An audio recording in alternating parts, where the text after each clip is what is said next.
I resigned from Channel 7, and the story has been told, was when I was in the newscast with Cheche and this other guy, Espino, Yeah, okay. from PAL, and I read an item on our teleprompter, hand handmade teleprompter, handmade from Okay. a rolling pin, handmade ang tawag ko doon, that Maurice Holtman passed away. Okay. So Okay. that was the story. I read it, and after Yeah. good na lang hindi kami nagbanter, 'di ba? So I read Yes, it, and yes, then I yes. went home, and they called me, "Ma'am, tumatawag, hinahanap ko kayo ni Mrs. Holtman." Sabi ko, "Bakit?" "Hindi pa ho patay si Maureen." Sabi Okay. niya. So I told the staff, I said, "You'd better start doing the crawl and the apology." I said, "I do not want you to use any other word except to be sincerely apologetic that we Galing. made a mistake." Galing. Galing. Yun. So So, sabi ko sa kanilang ganon. So they did it, and then I called Mrs. Hosmer. Sabi ko, "I'm terribly sorry. I really am very terribly sorry." So I do ang not know galing. how to explain. And I did not want to deal with her feelings at that point, di ba? Medyo Yes, yes, yes. So, mabigat yun. So no, after that, I was crying the whole night, and mhm. they called me. The bosses in Channel 7 called me. What happened? Because I went to the office, I started Mhm. typing in the typewriter, Remington. Yes. Okay. I have a resignation letter that I thought was the best kind of a timeline Mhm. story I had ever written on Mhm. why on Mhm. what developed, on why it went that way. And Mhm. I am very sorry for everything that I have done, and I would like Galing. to submit my irrevocable resignation. And I did not talk to anybody for like 2 weeks. Ang galing. So it was Nobody could talk to me. so earlier on, you were strict on accountability also, no? Parang ikaw, No, yun. no, no. Parang, I was the face, and I was the boss, and I was the one that's true. reading it. How can you not be Ang accountable? galing. Galing, ang galing. So, Ikaw yun eh. Mm. nawala ka for a while and then you resurface in Channel 5 and you were not just handling the news. You were No, handling the this whole is this is the other production. story. What's So the story there? everybody, believe it or not, everybody was trying to get me on their station. Okay, ang galang. Sarap naman nun. Yeah, Okay. not formally maybe, but just Yes, pwede yes. ba yan? Wala na ba yan? Wala na ba yan? So Yes, I yes. got this call, and they asked me, anong ginagawa mo? Sabi ko, dito sa bahay, okay lang. So Mhm. sabi niya, dito ka na. Sabi ko, gano'n. Ayoko na lumabas sa TV. Sabi ko, I'll never appear on TV because hiyang-hiya ka na sa sarili mo, di ba? Mhm. No, no, mag-usap lang tayo pare. Sabi niya, so isaltas. And then my husband, Rene Palma, may his soul Mhm. rest in peace. Mhm. Sabi niya, ang yabang-yabang mo. Alam mo ba, na wala na mag-hire sa'yo sa edad mo.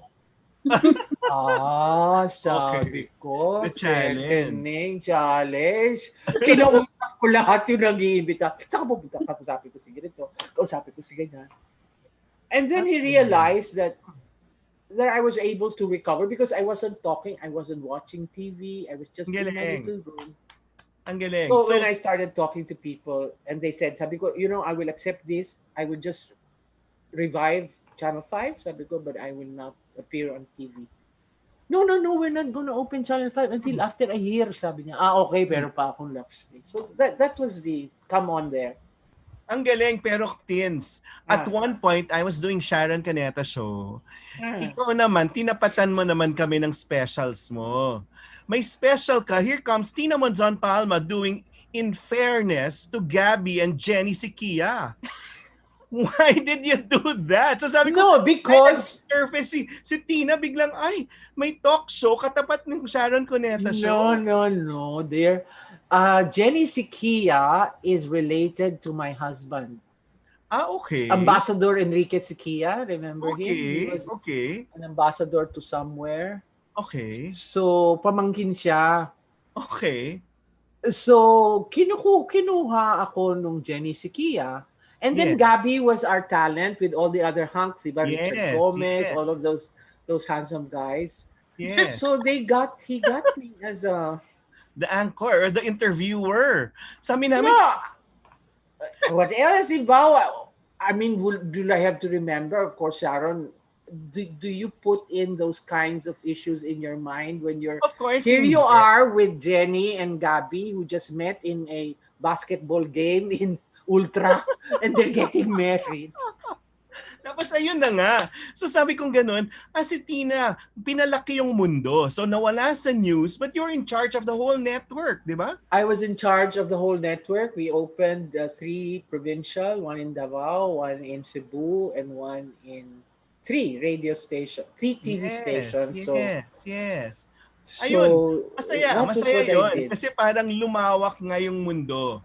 And you were doing even the showbiz stories, yung ginagawa ni Lucci ngayon, di ba? Sabi niya, pagod Oo. na ako sa hard news, sabi ni Lucci, gagawa naman ako ng usapang Yeah, real she's life. doing well. I watch her. She's doing well. Inaanan mo rin yon, di ba? So, yon. And then, ABS-CBN. So, it was Gina Lopez who talked to Si you. Gina naman. Ito naman, isa pa yon, di ba? Okay. So after Channel 5, I resigned. Channel Yeah. 5, I resigned. And then For I what said, reason, Tins? No, because I've had enough. I did not think that Okay. the direction that I personally felt could be the direction that we could take on as a third Okay. station Yes. was being seriously considered. Yes. And mainly what I thought was it was the unfamiliarity of That's Edward Tan, of the terrain. Yes. We had offers to do Expand. PBA, to do all of these things were just falling on our lap. Correct. Before MVP, di ba? Yeah. Before MVP, everything was falling on my lap, and he didn't think it was the way to go. So sabi ko, where do I go? Okay. So anyway, so I left, Yeah. and at that time, Gina had returned from abroad, and she wanted to start educational television. Correct. Kaya naging Anak TV, di ba? Kayo yung Anak nag-start TV, nun. oo. Hindi ako, siya. And then si Garcia was with Channel 2 or Channel 7. He says, pare, kung tao dito, mag-meeting tayo kasi gusto ni Gina mag-put up. So sabi ko, sige. So andun lahat all the networks were there. I remember in Saisaki there, in Wilson, and she wanted to put up a television show. She wanted to put Filipino content and context in educational television. Okay, so sabi ko, sige. So they did not know how to get money, to raise money, and I said, sabi ko ganon, in the network, we have 18 or 24 hours of airtime. It's not all hours we can sell. Correct. Why don't we ask each of us to contribute in non-prime X number, Galing. and in prime X number, Galing. if you can sell it. But we will give the corresponding commission. Yes. So we don't get in the way of the account of the sales executives, diba? Yes. So nag-donate sila. Tapos ang nagbenta at ang nag-collect kami. Yeah. And we made so much money. Okay. Ang ganda. We didn't have the product yet, We were just intending. We were going to do a research on what did Filipino children watch and what did they want. That kind of thing. And then we organized a big children's forum with ASEAN. It's anchored on trust. Dahil nandun ka, yun parang people just supported it. And it was not just, it was Gina's enthusiasm. Of course. Enthusiasm and the drive. Yes. My God. So she was, and that time my father-in-law had a bypass. I was in the Makati Medical Center. She would pick me up every day in the house. In the house. I mean, Tina, I'm going to pet you. I don't have a car. It's coding. I'd pick you up. She would pick me up. Sabi ko, I can't. I'm here in the hospital with my father-in-law. She did not want to stop until she finally brought me to ABS. And she wanted me, sabi niya, this is what I want to do. I wanted to start this thing. So, okay. And then, the thing that attracted me naman to what she was offering me to do was it had a television educational component. That's true. On abuse. I mean, yes. so yun naman, and then we were able to set up the telephone Yes. call Hotline. center, a hotline. So yung mga ganon, everything was just falling into place, and it was so easy to Galing, do no? it. It Pag was so nandun easy daw to do yung it. hat, Gina is a okay. fighter, a warrior, a maverick.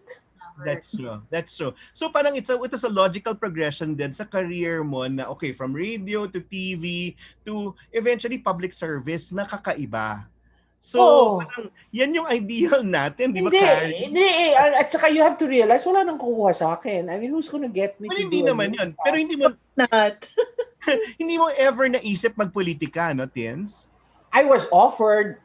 Okay. People would toss around my name, and I Okay. was invited to work for NGOs a or political candidate. No, parties. a presidential candidate. Okay. And then I said, so he talked to me, sabi niya, I want you to join my team. Sir, sabi ko, hindi ako interesado. Bakit? Mhm. Ayoko po eh. Sabi ko, hindi ko kaya yung politiko. No. Sabi niya, Okay. gano'n. So, and then we talked for a long, long time, and I said, that's not my cup of tea. So sabi niya, sino marerekomenda mo? So I recommended some people.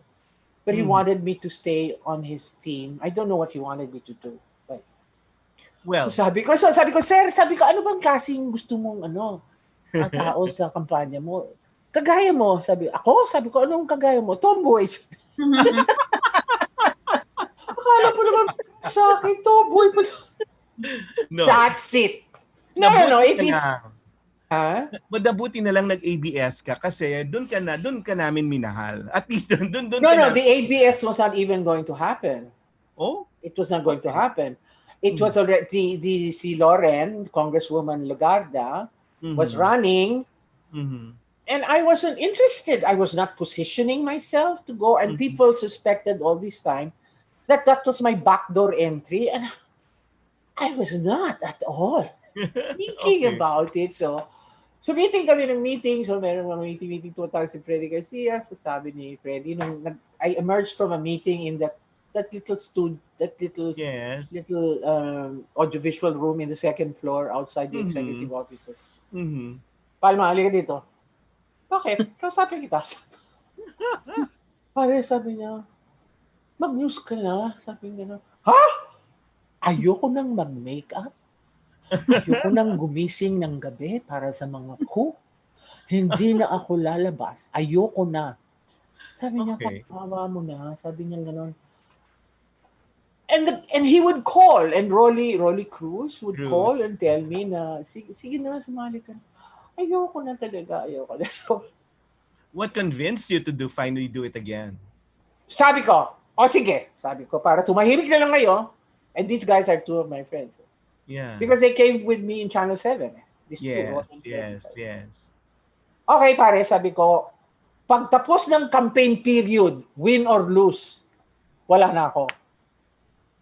Okay. I'm out. I'm just doing it for the period that she cannot. Of course, I didn't know if she was going to win or not. So I said, win or lose. Yes. Alis na ako. Yes.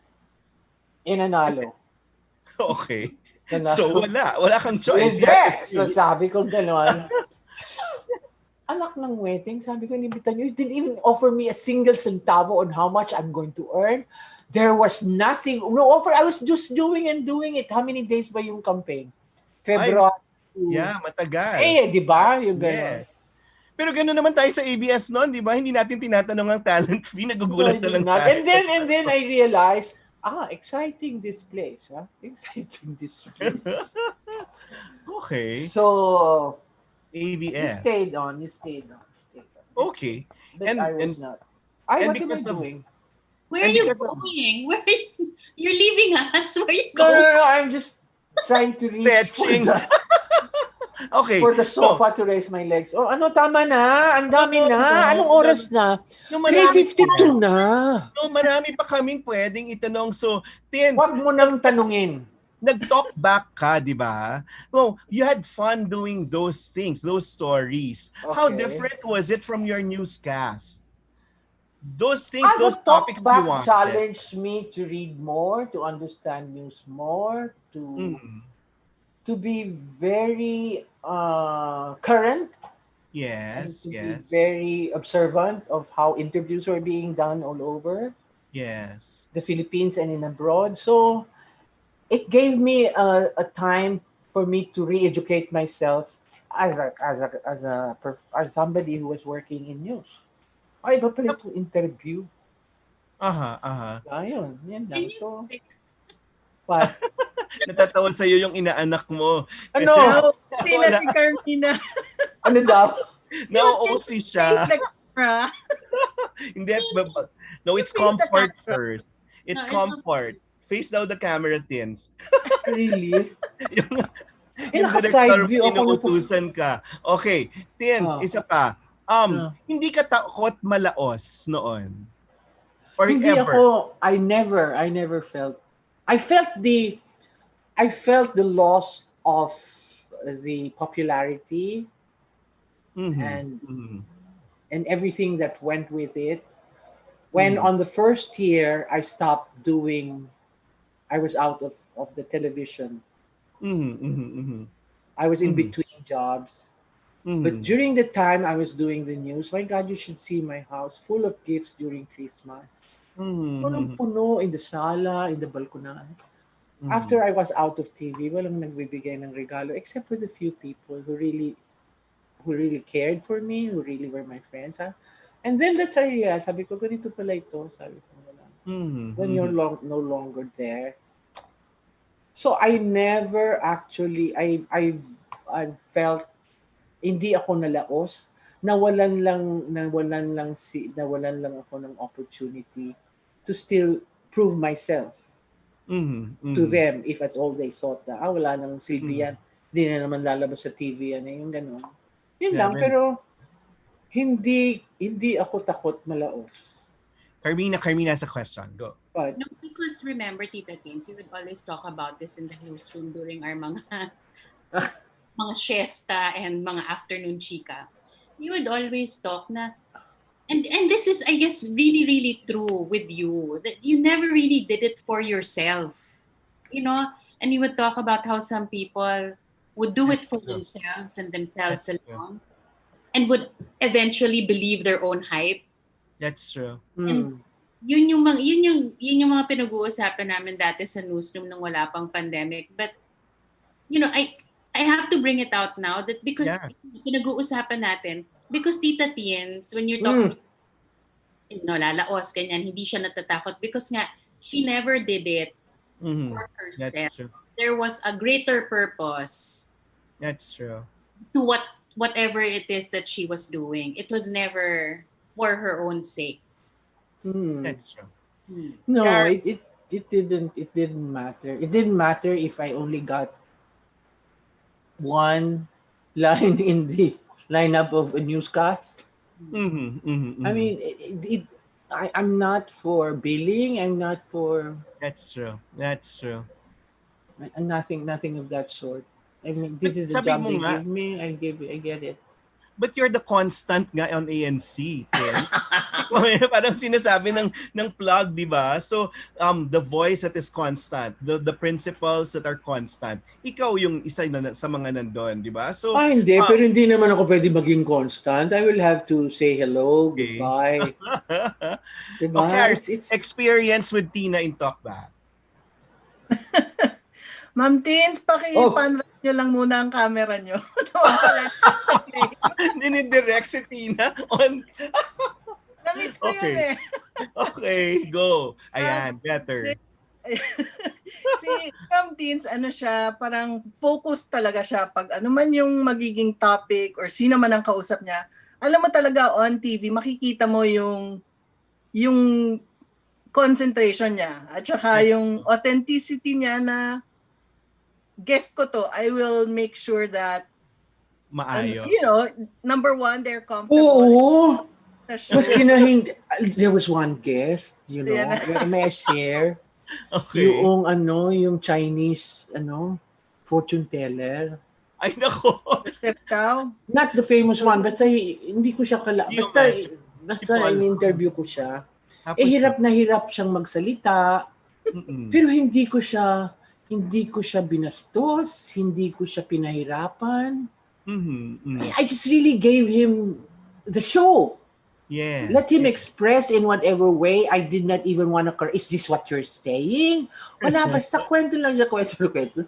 Paglabas ko after the show, sabi ni Marikay mo. Okay. Sabi niya, TNT, sabi niya, ang bait mo, hindi mo siya pinahirapan. Bakit ko pahihirapan? Inimbita ko eh. Imbitado ko siya, tapos babastusin ko, sasabihin ko, wala kang kwentang interviewer, I will challenge your astrology or your horoscope. Eh, wala naman ako alam doon sa mga gano'n, di ba?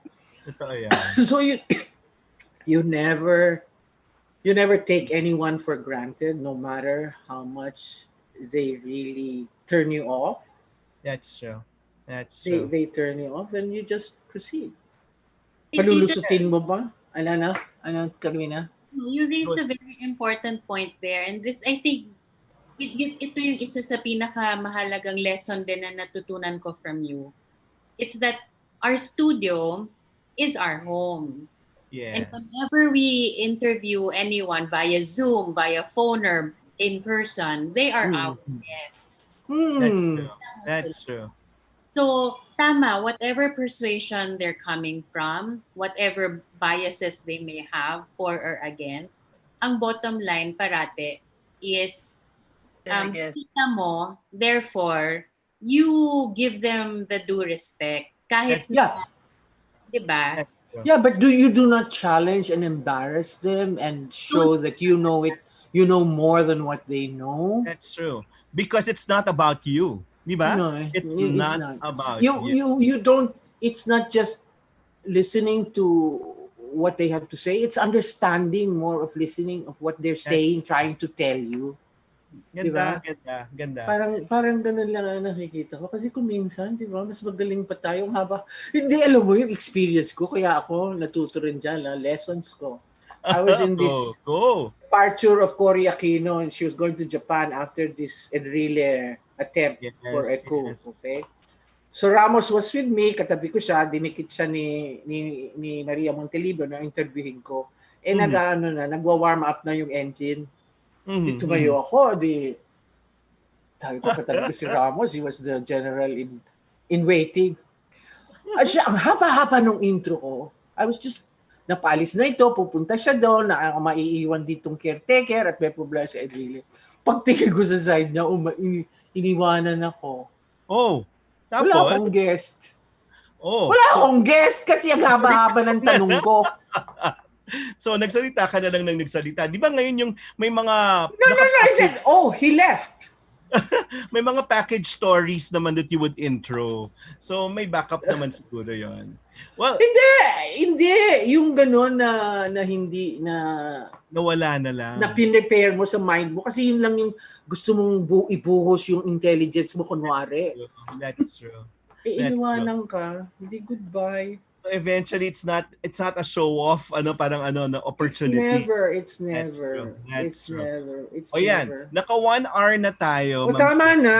Ang init-init dito sa kwarto, hindi ko pa binubuksan yung aircon ko, ha. Okay, sandali lang. Magbe-break lang tayo. Tapos doon makakasama natin isang kagagraduate hindi kagagraduate pero kapapasa lang doon sa pagiging doktora.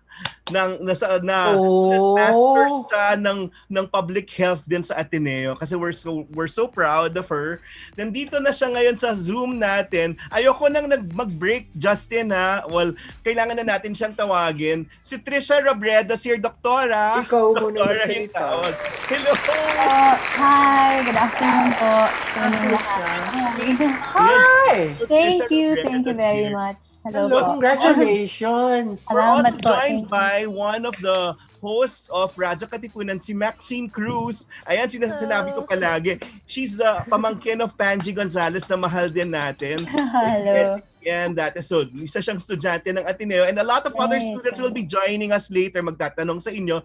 Pero let's focus on Tricia, katulad mo, Tiens. Yun parang ang ganda ng tinatahak ngayon kasi Tricia, pwede ka namang pumunta abroad after, di ba siya mangyayari? A lot of Filipino doctors are like leaving and even nurses, di ba? Pero you opted to stay here. So, una muna, Ano yung pakiramdam mo kahapon nung finally lumabas yung results ng medical board? Actually, it was funny po kasi lumabas siya midnight. Okay. Maaga kami dito natutulog. Like, kami ng kapatid ko. Like, si mama late siya natutulog. Pero kami, we slept at around 10. And then, the results came out at around 12:15. Okay. So, I was fast asleep. And then, I received a call from one of my batchmates. So, sabi niya, you have to go online kasi may results na. So, parang Okay. yung time na yun, medyo nahihilo pa ako na ano nangyayari. Parang hindi ko alam kung ano gawin ko and everything. Pero parang nauna pa yung mga text sa kapatid ko. Kasi she has a lot of friends na sinusubaybayan din yung boards. Sabi, ba't nakikita ko dito yung pangalan ng kapatid mo? Nag-take mo siya this year? I mean, we never really talked about me taking the boards this year because we never really wanted it out. So ayun, parang nawala sa akin actually yung experience of having to scroll through my name. Kasi sinunod yung spot. But then of course, parang masaya pa rin. Nagulat kami lahat kasi it took me 6 years to finish med school. So medyo, syempre ang saya. Pero nakakatawa kasi yung si Jillian, si ate, tapos yung nanay ko pa yung mangiyak-ngiyak. Ako parang nung time na yun, medyo gulat pa ako. I was in shock na parang hindi ko alam ko how to feel. And I think like it's been 24 hours since I found out. But then hindi pa siya nagsisink in sa akin. Like it's still very new to me. But of course, we're very grateful na finally natapos din. Kasi hindi lang ako yung naghirap. Buong household namin na bulabog nung nagpe-prepare ako for the board. So, masaya naman. Masaya. I'm overwhelmed. I'm thankful na finally na-iraos din. Pero alam ko, the work doesn't stop there. Ang dami pang kailangan gawin after. I was surprised with the things that you went through, no? So, parang nag-dual degree ka, Doctor of Medicine and Master of Business Administration from the Ateneo School of Medicine and Public Health. Yes, Paano nangyayari yung ganong dual degree? Ano po siya actually? It's a program in Ateneo School of Medicine. Parang we take MBA classes while we take MD classes. Parang may naka-allot na araw sa isang linggo na nag-MBA kami. Or at least half day na nag-MBA kami. Okay. First year pa lang po kami, we take MBA classes already. And then when we reach fourth year, that's when we do our thesis. Parang it's our thesis for MBA. We defend it. And then we actually got our degree fourth year pa lang kami. But we graduate on the fifth year. So sabay namin tinitake yung MBA. Forever student ka, Trish. So, anong campus? So hindi ka Rockwell, doon ka sa may malapit sa Medical City, yun ba yun, na Ateneo? Yun totoo ba yun? Because it was graduate school po, for the MBA. Sometimes we take classes in Rockwell, lalo na pag summer sem. Kasi in ASMPH, we still have classes in the summer to accommodate for the MBA. So during nung summer po, I remember I would go to Rockwell for my MBA classes.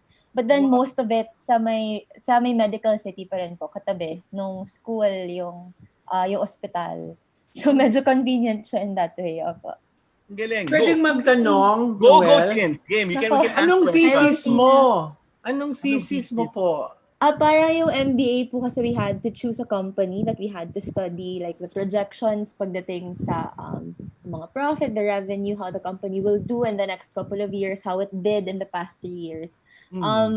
Because I wanted, one of the things I really love is coffee. So I tried to look for I tried to look for a company na nasa coffee industry, nasa food industry. And I wanted to do something that was different from medicine. Kasi sabi ko, I might need the variation because that time I was doing thesis. We were already doing duties in the hospital. So I felt na it was a good break then na parang, okay, hindi puro medicine iniisip ko. So I studied Bose Coffee po, which it was very close to my heart. It's a brand. So medyo natuwa din po ako na yun yung pinili ko. So I finished that in fourth year. Kaps, from the student of Ateneo, you have any questions kay Tricia? Kakaiba yung pinagdaanan niya. Yeah, actually. So first of all, congrats on passing and now being a doctor. I just wanted to know, how did med school go when the pandemic hit? Like, how were you able to continue your studies, since I know a lot of it is hands-on? Online, yeah. Well, what happened kasi during the pandemic, I was in my internship year, so we didn't have classroom sessions anymore. Talagang sa hospital kami, which was very difficult kasi I felt like a lot of experiences we were we were kind of deprived of, not because ayaw nila kami pagawin, but it's more of, it was an issue of safety. We didn't have licenses yet. We weren't full-fledged doctors yet. So Mhm. we needed to be healthy. So I remember I was in surgery at the time, and then they asked us to go home. Sabi nila, uwi na kayo kasi may nangyayari na nga. We didn't know it was this serious. I thought I was just gonna get pulled out for like a week and then balik na sa duty. But then it carried on for so long. So wala, like a lot of things we did online na. I must agree and I must confess, madaming hands-on experiences and maraming skills siguro yung na-compromise kasi wala kami sa hospital setting. But then our consultants, the doctors were very accommodating na we did everything via Zoom.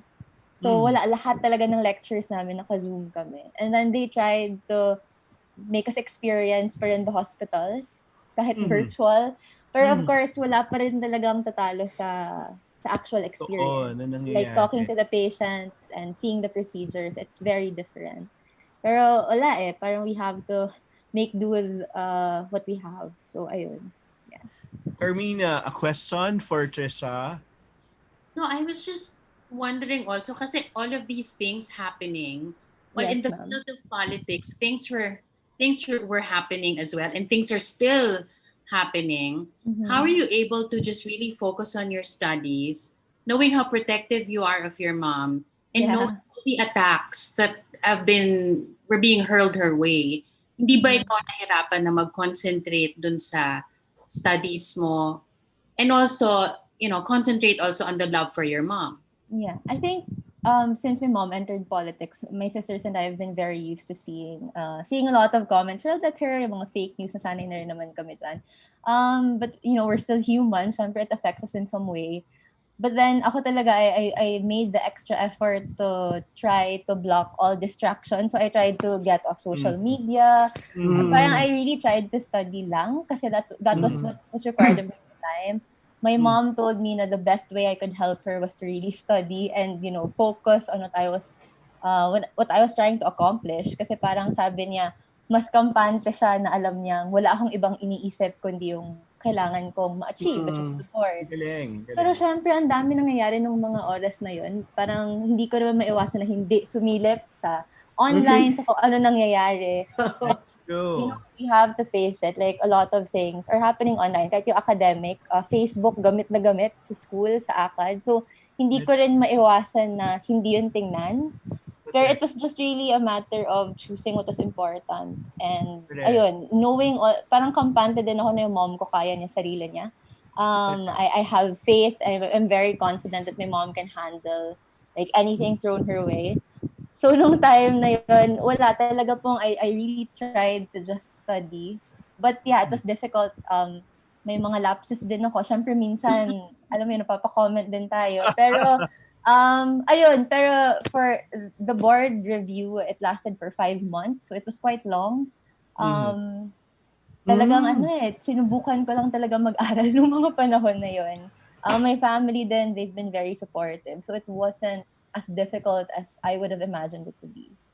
So, ayun. Alam mo, Tricia, si Carrie gusto nang manuntok ng mga taong ng mga taong nagko-comment against your mom. So good nga nasabi ni Carmina no. Pero paano ka talaga nagpigil? Kasi when some of the issues are really very personal already na involving the family members.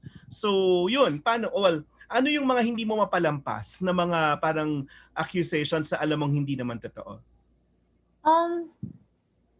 Well, parang ngayon po kasi natuto na rin kami pumili kung ano talaga yung ko-commentan at hindi.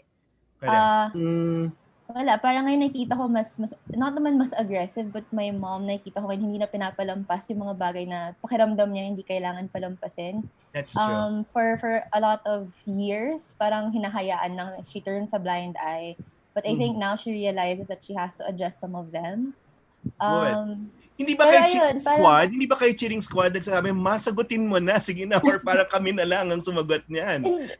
Parang we try our best to stay away from it din I think, yun po talaga yung sinasabi sa amin, ultimately ng mom ko, na mas makakatulog siya better at night. She's going to sleep more soundly at night knowing na kasi wala talaga kami interest sa politika eh. Like, ayaw namin siya pasukin. Ako, I want to be in the medical field. I mean, Yes. I want to, parang gusto ko tumulong in a field that I want to be in. So parang gusto niya, medyo shielded away kami from that.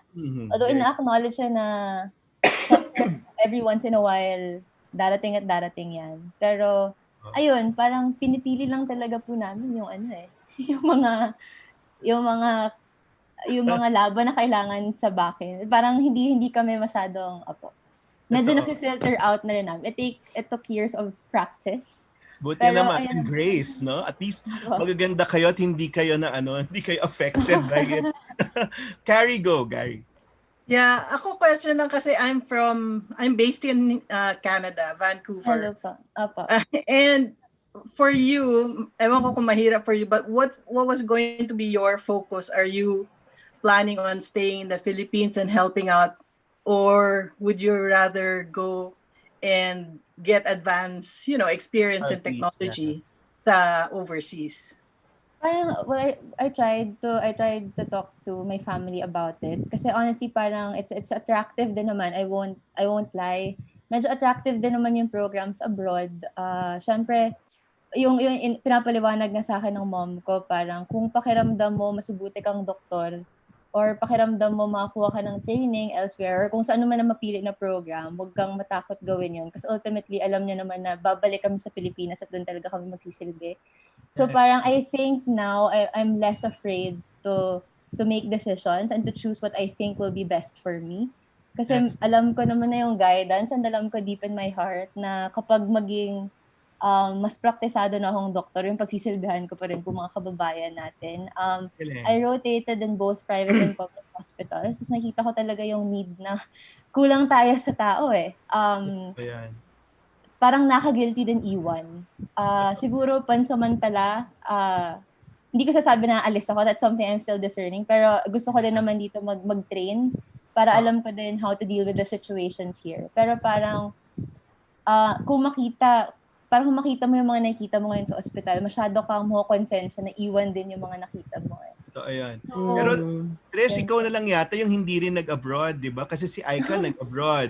Tapos si Jillian nag abroad. Ikaw talaga yung sumubsob sa pag-aaral dito. So, parang people would understand if you'd like to get, mga sabi si Carrie, further studies or further training. Only to serve our people eventually then. So, yun.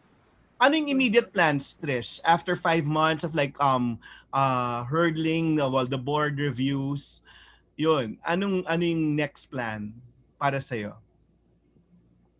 Oh, did I freeze? Or si Tricia yung nag-freeze? Oh, hello? Trish, ayan, go. Ayan, there. Ano po yun? Sorry. What's your next plan after 5 months of reviewing for the board and now passing it? Ano yung next moves for you?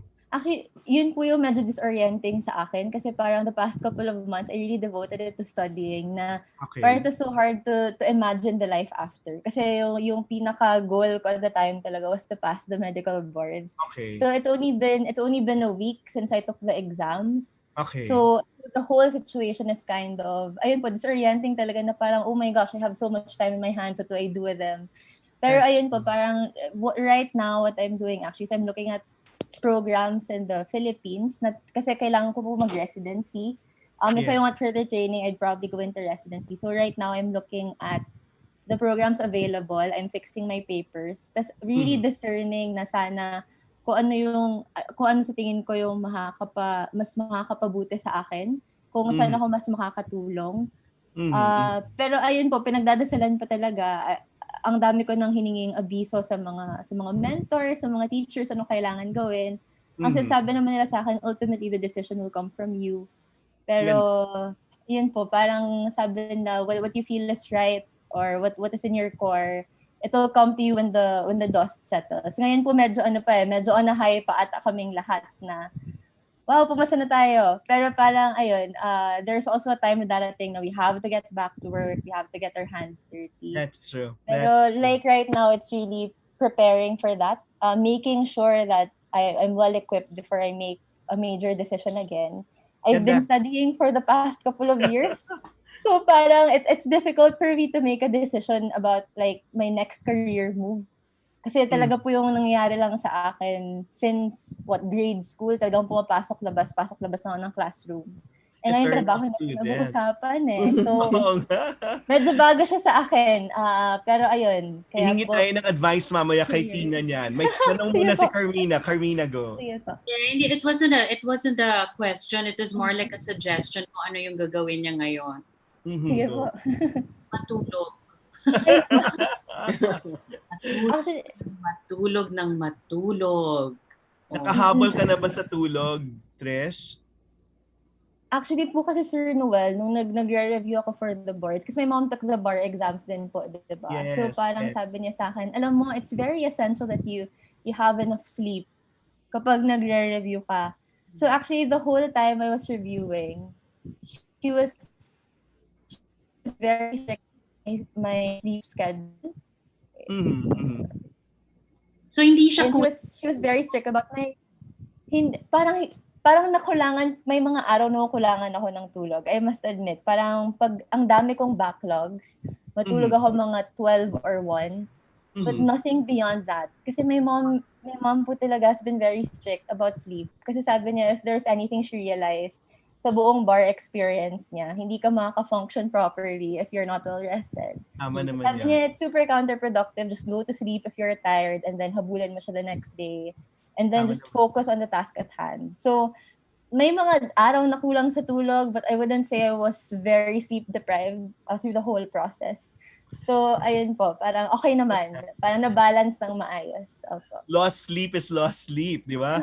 Tins, ikaw, if you were to give her the advice, ano yung next moves for a very promising career ni Tricia? To start, maybe looking for someone who will be your partner in life. Ay, ayan na. Ang ganda Okay na. ba? Ngayon. Okay ba? Ilang taong ka? Excuse me, no, I will not ask you your age, but this forms part of it. And maybe some people will say, wag muna because mag-aral ka. Eh, tapos ka na nga mag-aral eh. Di mag-enjoy ka naman. And then, Are you in a start relationship now, realizing- Trish? Po. Are you in a relationship now? Akala ko boards lang yung tatanungin sa akin. Kasi yung advice ni... Hindi ko naman, no, I'm not digging into who it is. I'm just saying, No, hindi sa who. looking An for inspiration someone for a who will be your partner. partner. Baka, I'm 26 years old. My mom got married when she was 22. Pero yun, hindi pa tayo late kasi kung doktor pa lang po, medyo, parang sabi na medyo maaga pa daw. So, okay. Maganda naman yun. Okay. No, ito, maganda. Since you're both there, you have two people, ibang generation, pero a lot of learnings from different fields. No? Nandito na rin yung ibang mga estudyante na magtatanong ng mga questions para sa inyo. Let's just go through your fields, no? Tina in media, and then si Tricia dun sa medical field. Kailan kayo pinakamasaya dun sa field na pinili nyo? Tins, ikaw, when were you happiest in your media career? When am I happiest in my media career? When I would pursue a story relentlessly. I would get a team to put it together with all of the elements and coming out with a story that you are very proud of, that you know will not be challenged by anyone because from the way the story was put together, they could see the effort and the honesty. And buong buo. I And remember may mga story yung ganun eh, di ba? when you did the Plaridel Awards, you talked about your questioning kay Marcos during the time. Yung parang you didn't say anything more than what you saw. And people were saying, ang tapang naman ni Tina, no? Yung tatay mo, sabi mo, nagtanong sa'yo, parang, ano bang pinagtatanong ng anak ko? Ang tapang-tapang naman nito. Pero ikaw talaga diretso. Alam mo, hindi katapangan yun eh. It was just a question at that moment na kailangan mong tanungin. He was in front of you and you saw him trying to lift his leg and he was carried by the PSG to be able to take his seat. And then you were seated right across him, and you could see from the palm of his hand that he had needle marks. So, you don't, it's not katapang. I said, sir, I saw you, you were being brought up here, and no, are you sick? And I said, no, I'm gonna. And then, no, I see you now, and there are needle marks. What are you going through? And things like that. It's not out of bravery, it's out of instinct and follow up, And I for the think. truth, no? And for the truth. I mean, he had to say what it was that he had gone through. I mean, galing. no drama there. Nothing, no Yeah. drama at all. Des, ikaw, kailan ka pinakamasaya doon sa med school journey mo? Sabihin ko po sana kung kailan ako nakakapagpahinga. Pero ano po, kasi yung oras po talaga sa medisina medyo marami yung kailangan i-google na oras. Pero parang ako po, yung pinakamasaya ko na mga moments, surgeries are exciting, operating rooms are exciting, but ultimately I like talking to patients. Hearing their stories, it's getting their context. Parang maintindihan mo na hindi lang sakit yung parang tao sila, hindi tao talaga sila, hindi lang sila basta sakit. Tapos may intindihan mo talaga na there are many facets to health. Hindi lang siya basta may lagnat ako kasi nilagnat ako. Pero isipin mo, ba't ka nilagnat? Kumusta yung sanitation sa lugar ninyo? Kumusta yung way of living mo? Does that affect your current status ngayon? So parang it's very holistic. Yung health hindi lang siya puro science.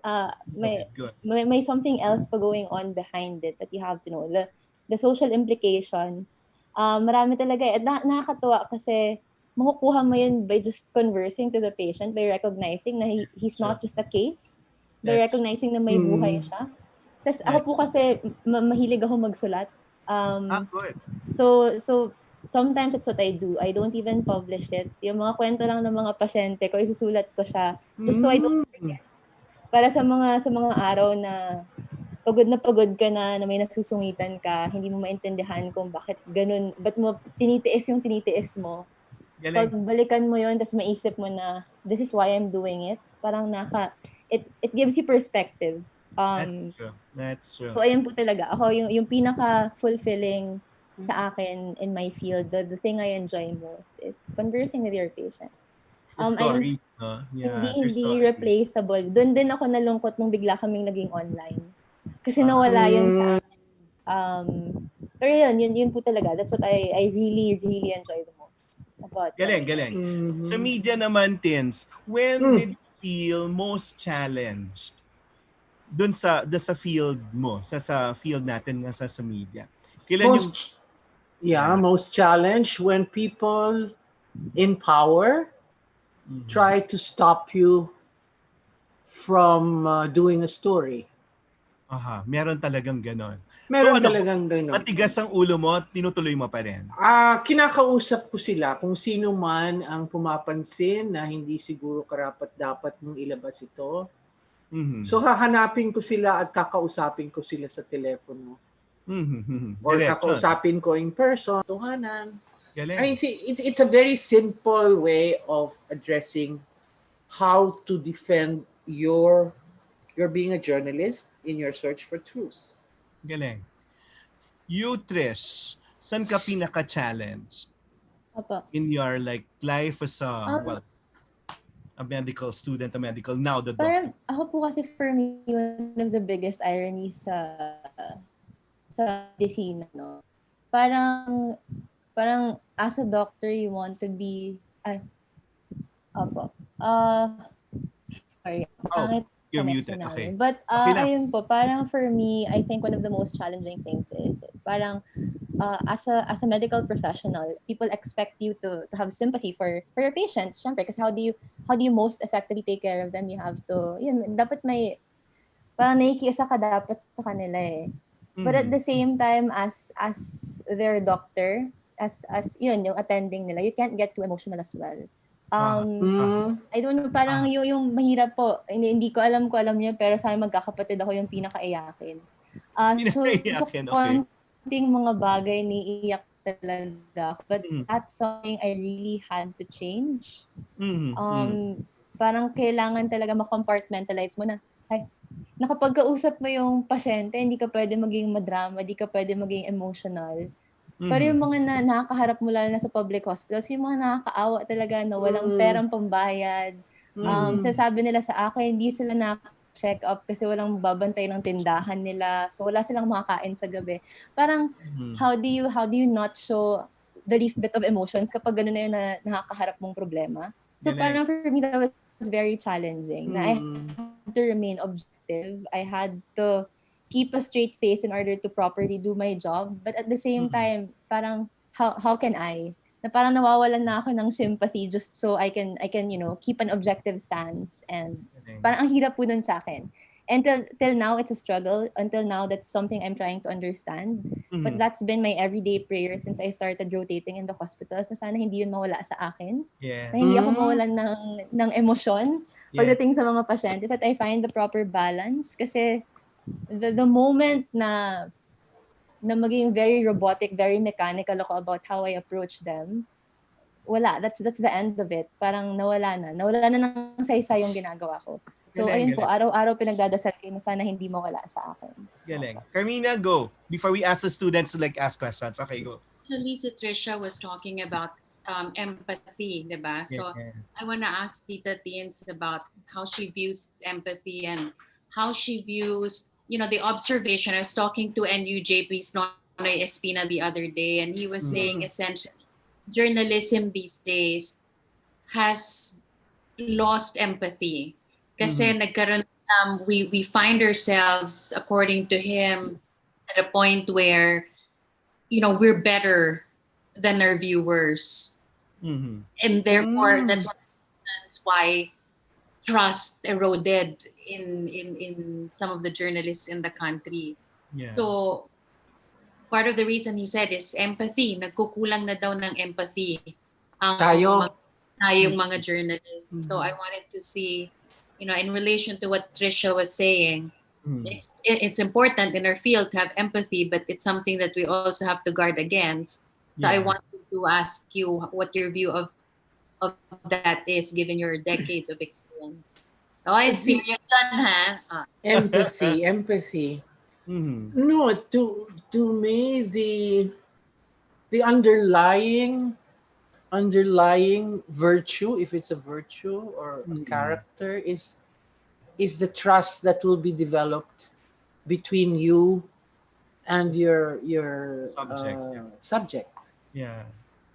I mean, if that is established at some point in the course of your interview, na you trust the person and the person trusts you, then the truth will flow. I've felt that. And in some instances, if it's a very sensitive kind of story that needs further enrichment in terms of harvesting other inputs, then you will hold back. There's this season for doing it in one swoop if you want to scoop and you want the fame. But there's a system of the discipline and the habit of checking facts and not committing errors, and the discipline of your own skills and your own values. So yun lang naman ang nakikita ko eh.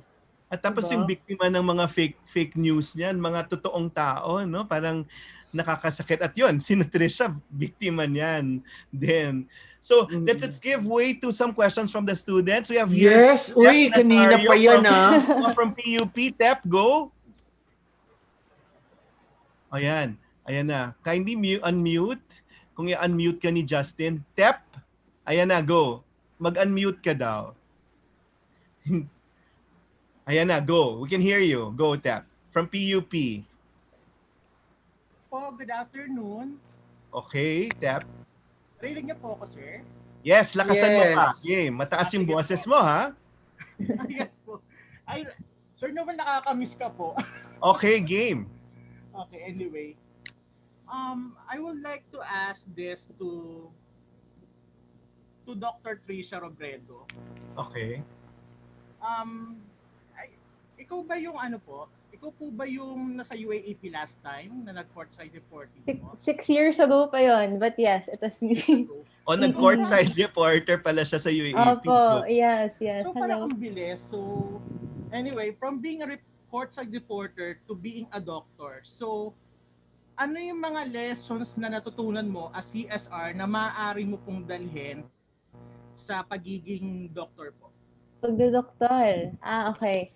Actually, it's quite interesting sa CSR, no? I was assigned to another school nung courtside ako. I am originally from Ateneo, but I reported for NU. So for me, two different cultures yun, very different cultures. And then I had to adjust. Tapos parang wala lang when you're put in another environment, syempre may konting at first parang may konting hindi man discomfort, pero maninibago ka talaga, no? Parang it's different from what you're used to.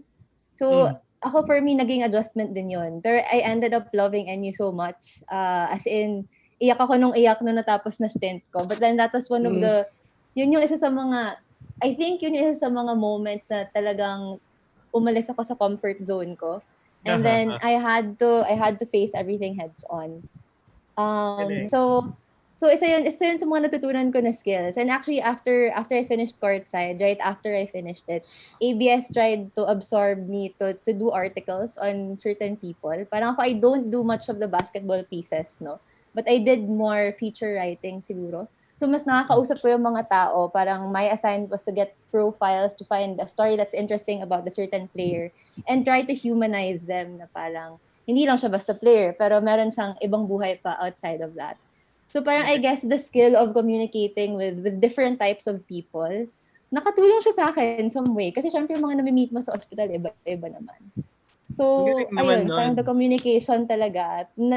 Nakuha ko din yung confidence ko from my courtside stint. So ayun, the confidence that I needed going through a lot of rotations, a lot of things that I had to go through in med school. So those are two very different fields, I think. But then the skill that I got in terms of communicating, having to adapt to the situation, I think it really helped. Ang ganda lang kasi parang yung NU ka-level yan ng UP eh. Hindi masyadong nananalo dati sa UAAP pero nung nananalo na lahat parang nag-upload sa kanila. Nag-champion po nung naging courtside ako. That's one of my moments din. Kasi parang finally the underdogs nag-champion. Kasi diba for a long time yung NU hindi sila kinakount na front runner. Pero ayun, nung na-meet ko sila, showed so much potential and ended up winning. Both in basketball and volleyball, no? Volleyball and cheer squad din po, Ma'am Tina, that time. Oh, yeah, I love it. So nakakatuwa yung mga ganung stories. Diba? Yeah. Sige, let's ask Tina rin. Di ba, Tina, ikaw din naman may long shot na kung courtside reporting yung kay Tricia. Ikaw, sabi, pinag-usapan natin, naging host ka ng concert at the park. Ay, diba? One of the best things I did in my life was to do concert at the park. It was a Sunday show sa open air theater ng Rizal Park. And the park itself would bring in different cultural groups from the Philippines all over. Parang extension outreach program ng CCP, ng mga ibang cultural agencies natin. And then mga international groups. I remember one of the best things I saw there was when we had an international choral competition. Remember that during the time of Imelda Marcos? Gines namin lahat all around the park. Lahat ng competing choral groups from the best in the world. Can you imagine the voices of all of these? Siguro they must have been around 2,000 voices. But the thing that really made me feel good about it was the audience. I mean, nagtitinda ng balut. Yes. From ambassadors, from people visiting tourists who find it that meron palang cultural show dito, and the enrichment that they receive from that 1 hour thing. I would go on stage and I would interview the artists if they're performing artists from different parts of the world. kakaiba yung programang yun. And I feel very happy that we were able to put a team together. And I was telling you earlier that one of the memorable, apart from the international choral concert, was when Cecil Lican performed in the park. So she will only play on a grand piano. So we borrowed the grand piano of CCP from Lucrecia Casilag, but it was a rainy evening. Eh yung roof ng concert at the park namin, butas-butas na, so natutulo. So naglarakbanin no siya in C. Pumutulo. Sabi ko, oh my God, magagalit si Lucrecia Casilag. Magkano kaya ito i-repair? But it was the most moving thing. Yeah. And the people went up on stage. Ibang klase yun. At yung sabi Ibang mo, klase. dahil naawa yung mga nakapanood, may isang foreign dignitary na nag-donate. There was one foreign, he was the former ambassador to the Philippines, Japanese ambassador to the Philippines, and he was watching. And at that time, I was invited by the Prime Minister of Japan to interview the Japanese Prime Minister because he was coming for the ASEAN during Cory's time. So I was with several journalists. So I was doing the TV part, and I think he found out that I was there. So he invited me. He was now the head of a Mitsubishi or a Mitsui or one of these big Japanese. He was the chairman or the president, and he met me. Said, you know, I wish to go there on Sunday with my family and watch the show. We really enjoyed it. You know what? Sabi ko, President Aquino is not so interested in culture. Sabi ko ganun. So we are having a difficulty with the television and the sound and this. You know what he did? He calls the National Parks Development and tells them they were going to provide.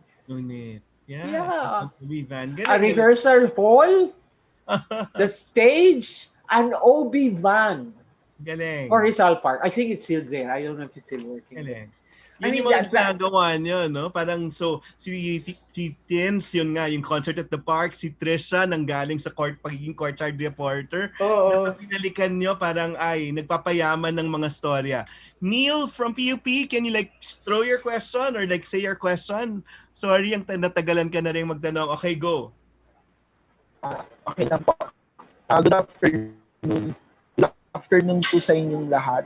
So, the following question goes to both Miss Tina Monzon-Palma and Dr. Tricia Robredo. What was the lowest point in your respective careers? And dumating ba ang time na ginusto nyo nang umalis sa respective fields nyo? The lowest part daw ng career ninyo at paano nyo siguro binuno yun, na transcend yun? For me, sir, it was not a low part. It was just a moment in my career that I suffered a very serious challenge na nagkamali ako. Di ba? Nagkamali ka sa pagbabasa, mali ang sinabi mo, yung buhay, namatay na sinabi mo, and that to me was the most sacred thing that I could not violate. Okay. The accountability, no? Pero Tins, the accountability and parang nag-full the responsibility. Parang nag-full circle kasi yung mga tao sa Showtime, napagkamalang ka na ring patay. So parang naging joke tuloy, di ba? So I know. At least nalampasan na through that. Parang okay naman. Parang no. You go through these things and it's a low point or it's a momentary challenge. I mean, nothing is going to be permanent na mawawalan ka ng pag-asa. Hindi. Go. True. Fight. Trish, ikaw, one big fight, Trish, yun yung nakalagay sa picture nyo ng family mo, OBF. So, lowest point dun sa career mo naman? Siguro I speak more as a student kasi I think karamihan, hindi naman karamihan, but then some of your listeners for students. I actually failed the module in med school. I was in first year. Kaya medyo intertwined yung courtside life ko sa medicine kasi I was doing courtside. I was first year medicine. And at the time, I was so confused because Ma'am Tina, actually, I wanted to pursue journalism na. So parang, when I was in first year medicine, parang my heart wasn't in it talaga. gusto ko na nung time na yun mag-quit. I had already applied to different networks kasi gusto ko na talaga yun gawin. So, sobrang out of focus ko nung first year medicine na I failed the module. And yung pagka-fail ko po ng module, medyo malala siya. As in, hindi na ako maka-removals for it. Diretso fail na siya. I had to retake the year. That's why it took me 6 years to finish medicine. Because I failed a 3-week module and then I had to be held back for a whole year. And I remember when I found out na I failed, I called my mom. Sabi ko, pick me up from school. I really need to talk to you. Tapos iyak lang ako sa kanya ng iyak. First, because I was very embarrassed. Nasabi ko, shucks, I failed the module. I have to repeat. How do I tell my mom? Ibig sabihin, magti-tuition siya longer. Mom ko, solo parent. So, iniisip ko na, Diyos ko, matagal-tagal pa mag-tuition nanay ko kung ituloy ko to. And at the time, I really wanted to quit na. I wanted to quit med school. That was 2014. Yung mom ko po, hinayaan lang ako to let it simmer down, to get my head straight. Kasi syempre nung time na yun, gusto ko lang talaga umalis. Ayoko na dumaan sa hirap. Parang ba't ko to ulitin? Ba't ako madedelay? I can pursue other things anyway. Pero hinayaan niya ako to realize things on my own. And a few months later, I decided to go back to school. Tapos tinuloy ko. And ayun, just the other day, umasa kami. So, kami talaga, kasama yung mom ko. Kasama yung mom ko, kasama buong pamilya ko. Tapos na siya mag-tuition. Pero, ayun po, nung time na yun, down na down talaga, gusto ko na lang talaga matapos at gusto ko umalis. Pero masaya naman ako na pinanindigan ko yung desisyon na magpatuloy ng medisina. Tapos ayun, nandito na tayo ngayon. Tinatawag yung doktor, hindi pa ako sanay. So okay lang kay Tricia yung tawag niya sa akin. Pero yun, masaya naman. So never quit, huwag mag-quit. Erwin, thank you. Ikaw naman, Erwin, yung magtanong ngayon. Sorry for keeping you on the line for long. Yeah, go. Yes. This question po is for Ma'am Tina Palma and and Dr. Tricia Robredo po. Para talaga. Doktora! Heavy! Ano po yun? To what extent po ang tingin nyo po na kailangan maging accountable ang mainstream media and social media like Facebook, YouTube, and Twitter regarding the misinformation na nangyayari in light of COVID-19 and the political crisis around the world, particularly here in the Philippines po and sa Amerika po? To what extent po yung accountability na dapat tingin natin? To what extent ang responsibilidad ng nagsusulat? O ng sino? Yung nagsusulat po media, yes. Hindi, ang burden of the person that you are asking na nagde-develop ng fake news, if I'm understanding you correctly, siya yung may karga nun eh. Hindi mo problema yun. Problema niya yun at nagsisinungaling siya. O gumagawa siya o nagdi-distort siya. Why would you be affected? If you are really open in terms of trying to see the environment in all aspects of our world, diba? The Google is there, you can read so many things and you'll be able to feel instinctively, I think. Kung nag-fake news siya ang may problema po, sir, hindi po tayo. Wag rin po natin siya bigyan. Pag pinapadiscuss ako ng fake news, I remember I was addressing a convention of all of the broadcasters and they don't want me to take up fake news. Sabi ko, no, I'm not going to tackle and give them the space and elevate whatever it is that they're pursuing. I mean, let them be. I mean, let them peddle their untruths and lies. That's true. But then that's my position. Ang ganda lang nung advice mo, Tins, dun sa Gawad Plaridel. You said investigate, cut through the noise, present the situation as clearly as possible, and then you said ask the hard questions. Always ask the hard questions. Yun yung sabi. Anyway, Trish, ikaw, Doktora. Doc, salamat, Doc. And I think, I'm not sure if he was referring to yung nangyari sa States na parang Trump was claiming na he was being cheated on, na parang dinadaya siya ni Biden, etc. And then the mainstream media suddenly parang kinot yung pag-air ng speech niya or something like that. Syempre, medyo admirable yung ginawa ng mga news stations sa States kasi I think it's a difficult thing to do. I mean, presidente na yun. Tapos bigla mong puputulin in the middle. Yeah. But for me, I think mas experience si Ma'am Tina sa kailangan gawin ng media when it comes to these things. Pero for me kasi it's important na ma-filter din sa mga taong nagtitiwala lang talaga sa kung anong naririnig nila sa television. Kung yung in-air nila yung tama o mali. Because for example, I grew up in the province, di ba? Yung source of news lang talaga namin sa probinsya ay TV Patrol Bicol at the time. As in, maniniwala talaga doon yung mga tao kasi wala silang ibang paniniwalaan eh. So, parang saan ka pa ba iniisip mo reputable yung nag-air nung news na whatever na nilalabas? So, parang for me, personally, I think media also has that responsibility to make sure that their viewers, yung nakuha nila from the receiving end, may truth din. Kasi hindi lahat may capabilities to filter the noise. Parang hindi naman lahat may intindihan na tama ito mali. Paano kung convincing yung naglabas ng fake news? Siyempre, maniniwala yung mga tao kasi sometimes it's very I get your point. So, ayun, parang for me to that extent, siguro kung yun yung pinag-uusapan natin ngayon, yung mga mamamahayag natin, tas yung mga nagbibigay ng balita, yung nagbo-broadcast, medyo accountable din sila, no? Na yung tingin nila maling-mali, yung blatantly mali, parang dapat marunong din sila i-filter kasi pinagkakatiwalaan sila ng mga tao din. Galing. So, ayun. It's a rejoinder to that, yeah. Who, me? Yes. No. I get your point, no, but maybe the simplification of my position is that let them peddle their lies, and of course, we know if it's a story worth pursuing and we know what is the truth, then you also run. That's true. But you do not waste your time trying to debunk. I don't know. I wouldn't give airtime to all of these people who want to develop fake news because that's where they get. It's like a terrorism kind of reportage. Yeah. They hit something. They do something very, very untrue, and it's a lie and it's a deceitful thing, and they want to get the attention.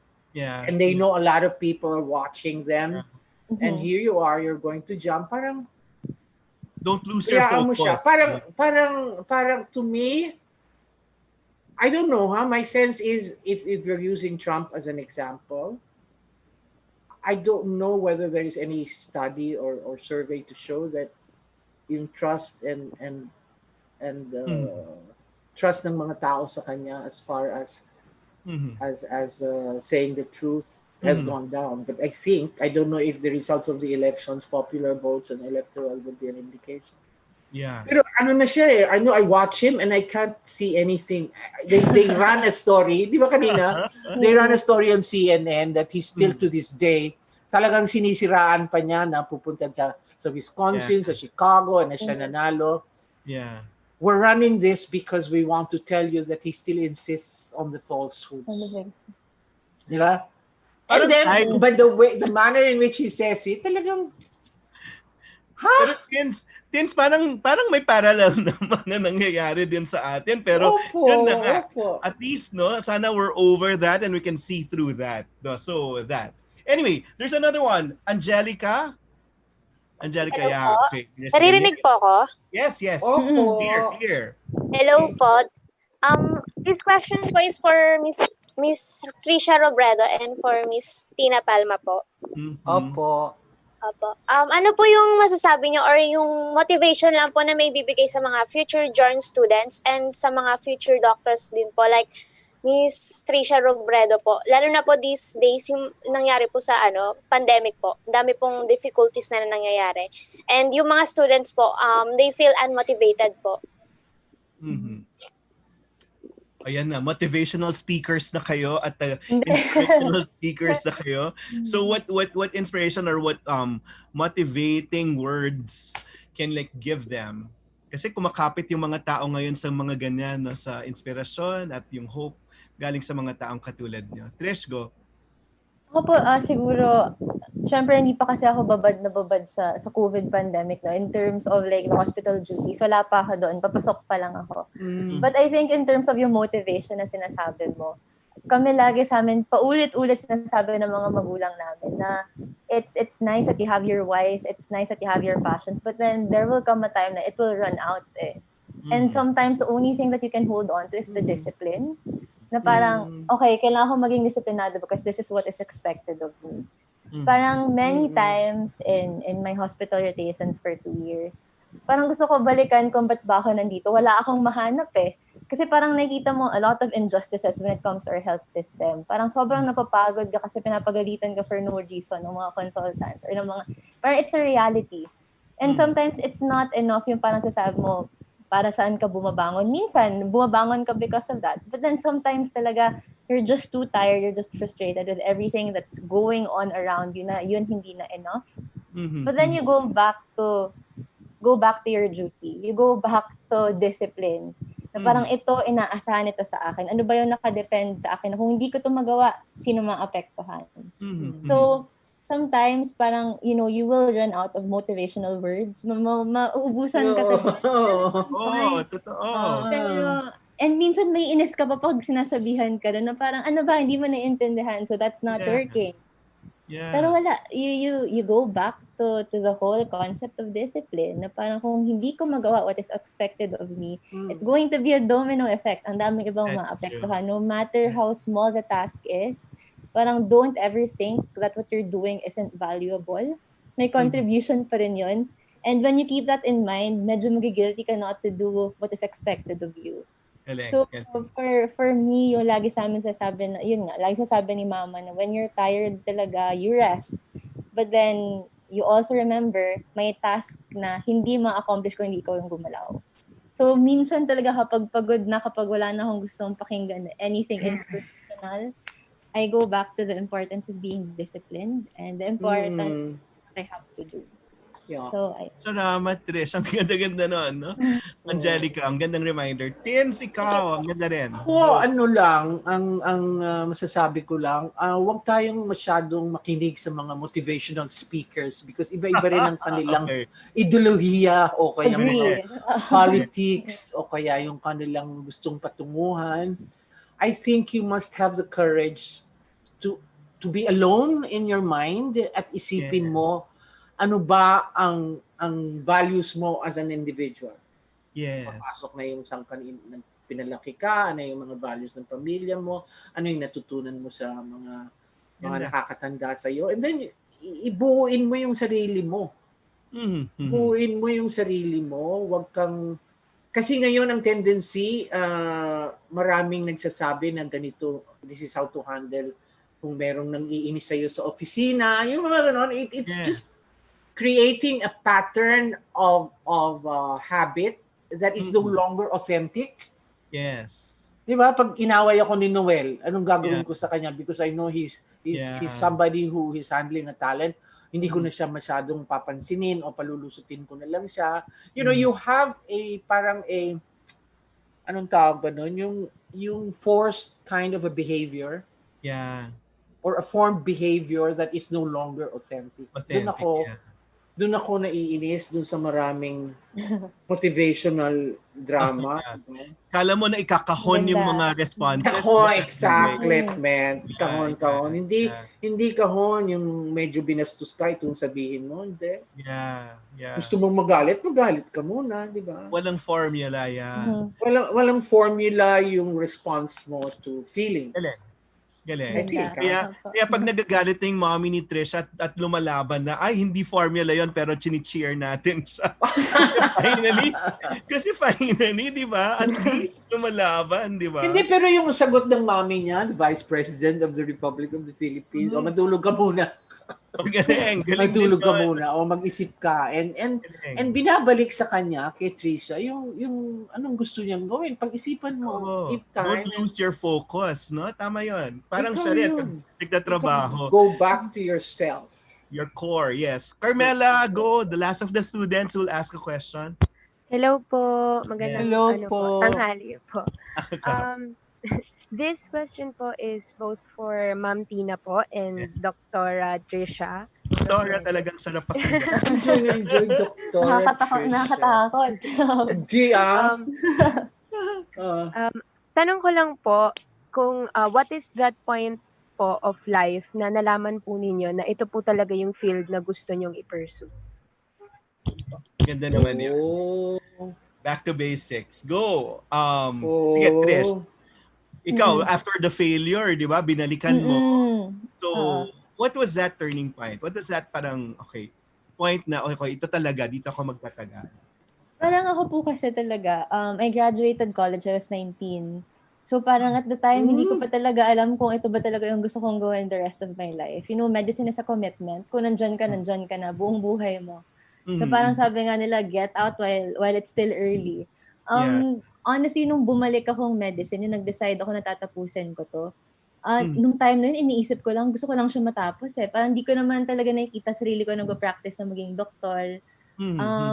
Parang it was difficult. But you know, hindi ko siya minadali, hindi ko din siya pinilit sa sarili ko. Na parang kung dinaanan ko lang siya, parang for me, the only way for you to find out if it's your calling or if it's really you is, you know, you try to go through the process of, you know, exposing yourself to different situations. And mararamdaman mo naman kung tingin mo tama na, i-weigh mo kung parang it's not always about what you want. It's also about what the purpose that you serve and kung kampante ka ba doon, at peace ka knowing na yun yung ginagawa mo.